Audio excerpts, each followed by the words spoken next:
Hey everyone, this is Evan. So I had a chance to visit Turtle Rock Studios, folks that are working on Evolve, a couple weeks ago to try out the game's 3 other modes, Nest, Defend, and Rescue. And I also got to play them all in this sort of multiplayer campaign mode thing that they've put together called Evacuation, which is like a 5-part, 5-round, multiplayer campaign that you play with the same group of people. Anyway, I'm going to talk about this stuff, tell you what I think about it as a hardcore FPS player, whatever I want to call myself, as you look at some footage that I captured from that visit. So these new modes are, encouragingly, an attempt to address something that we actually complained a lot about a couple weeks ago after playing Evolve's alpha here in our office. Hunt mode, in our opinion at least, doesn't create the sort of beginning, middle, and end multiplayer narratives that we loved in Left 4 Dead. Hunt mode also leaves room for just sort of a binary end state. You win or you lose. It doesn't manufacture as much like water cooler talk as we want it to. So Evacuation is basically Turtle Rock's answer to that complaint. I don't believe it's the perfect answer necessarily, but let's first go over how it works. You play 5 consecutive rounds, beginning with a hunt map and ending with a defend map.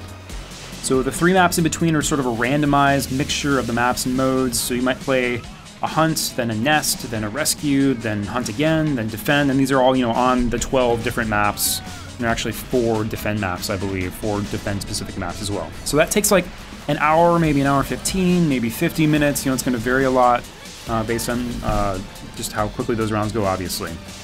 So what links those rounds together are map effects that provide bonuses for the winning team on the next round. So if you win as a monster, for example, maybe you'll get like an AI minion monster in your next map. Or you'll cause like man-eating eels to populate the rivers that'll harass the hunters if they walk through water and stuff like that, and maybe deal damage over time. But also, if the hunters win, they might get some attack drones or AI colonists to help them destroy alien eggs in nest mode. So all these effects are map-specific, and they only last for that specific map on the next round. And also, whichever side loses get some sort of base statistical buff in the next round. Presumably that means HP or damage, being increased, but Turtle Rock wouldn't exactly say what that meant. I'm guessing they want to balance it, up until when the game releases. So as a competitive FPS player, I'm actually really sensitive to any base stats being sort of tampered with, between rounds.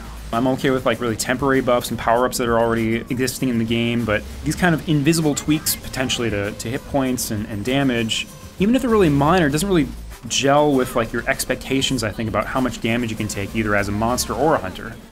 So I'm not really crazy about that, but Evacuation does do some interesting stuff. Like it addresses one of my complaints about the game being too short, I think, just by simply lengthening your sitting time and segmenting your match into multiple rounds. You kind of get to know each other over that process, right? One of the reasons I really like competitive Counter-Strike, for example, is you play up to 30 rounds. It's a best of 30. You really get to know your opponent in that time. You get to trade wins and losses, gain ownership over different parts of the map. People get to iterate on their tactics.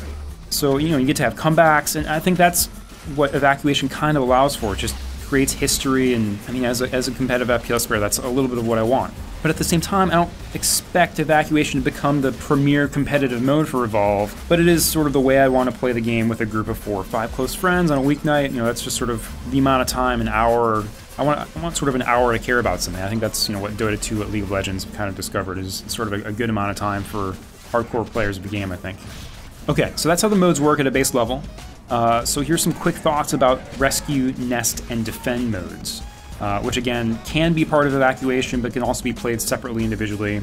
So the first 2 modes are pretty good. I like Rescue and I like Nest, but I wasn't so fond of Defend. The hunters have to fend off a fully leveled monster, that's level 3, who's accompanied by AI minion Goliaths. And their goal is to destroy 2 shield generators so that they can destroy a fueling station at the end of the map. In Defend mode, I felt immediately fragile as a hunter. You do respawn more quickly than in the other modes, but because the action is so focused on defending individual points and these like generators that have static place in the map, and the monster has additional help, I felt like Defend misses out on some of Evolve's best mechanics. The cost-benefit analysis that monsters have to make around leveling up and eating wildlife, and you lose out on all the sort of interesting movement that happens when you're chasing and dodging and stuff like that when you don't have like a fixed objective.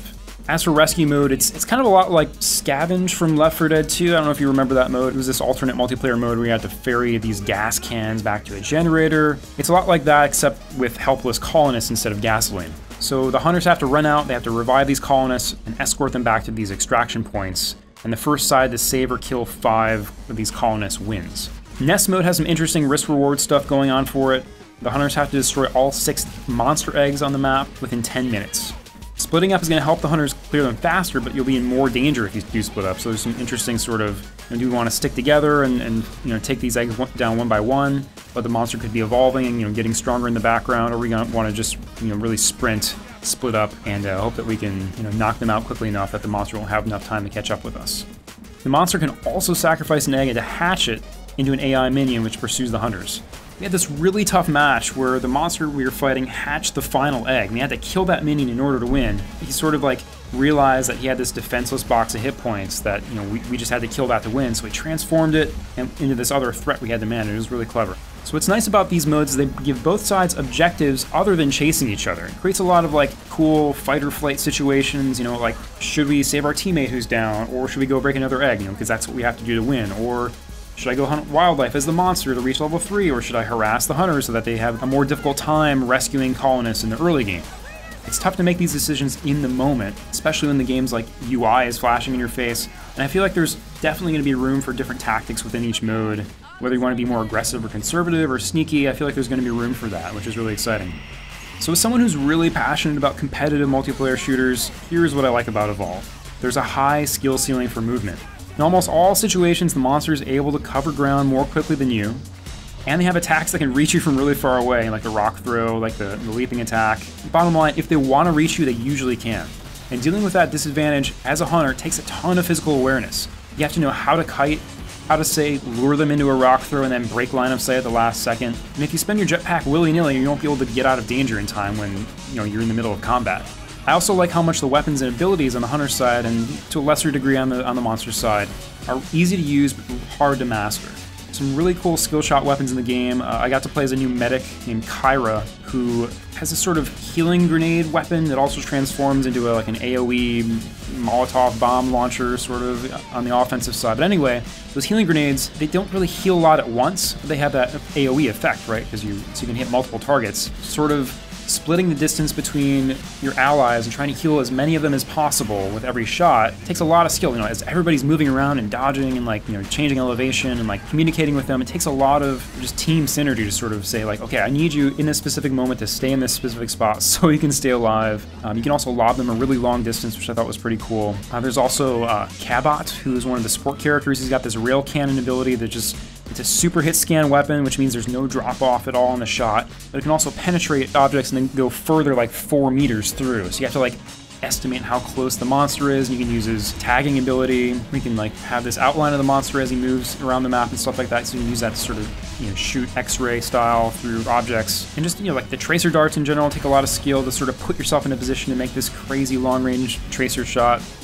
So that your team can see the monster all the way around the map. This sort of ability and weapon design really convinces me that Evolve is going to have this quality that we really like in games like TF2 and Dota, where you're going to develop ownership over the class that you like the most. As you sort of build proficiency, you're going to take pride in the fact that I play this medic really well. I think Evolve's going to have that quality. The new modes I played when I went to visit Turtle Rock definitely improved my opinion of Evolve, but they also weren't so original or experimental that they outright surprised me, right? Shooting an egg isn't exactly the most thrilling moment-to-moment experience in a shooter, even if there's interesting strategy to be had in the round as a whole. I'm confident Evolve's going to be a good shooter. But I also think that a ton of its success is going to hinge on how effective its matchmaking is at segregating skill groups and how much its support it gets after launch, and how good of a job Turtle Rock does at balancing the new hunters, the new monsters, and new maps with the existing stuff and not sort of jumbling the balance every time a new patch is released. Thanks for watching, guys. If you want to see more, I've got a video of a full unedited match I played up on our channel.